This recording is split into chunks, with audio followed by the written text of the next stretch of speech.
వ్యర్థం చేసి బాలురికి ఇచ్చావు ప్రభా, బాలురిని జ్ఞానంతో నింపావంటాడు. బాలురు అనగా ఏమీ తెలియని వారు, ఏమీ తెలియని అమాయకులే దేవుని మాట వింటారు. జ్ఞానం ఎక్కువైన వారు ఏం చేస్తారు? వాళ్ళ జ్ఞానాన్ని ఉపయోగిస్తారు, ఈ లోక జ్ఞానాన్ని ఆధారం చేసుకుంటారు.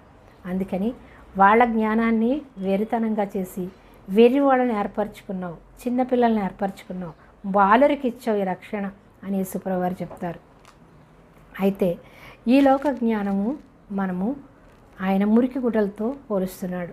ఈ లోక జ్ఞానం కాదు మనం కోరుకునేది, దేవుని జ్ఞానం, దేవుని శక్తి, దేవుని అభిషేకం, దేవుని ఆశీర్వాదం మనం పొందుకున్నప్పుడు, ఆయన దగ్గరికి వచ్చినప్పుడు, ఆయనలో ఫలించినప్పుడు, ఆయనలో మనం అంటగట్టబడి ఉన్నప్పుడు మనము ఫలిస్తాము, నిత్యరాజ్యానికి వారసులు అవుతాం.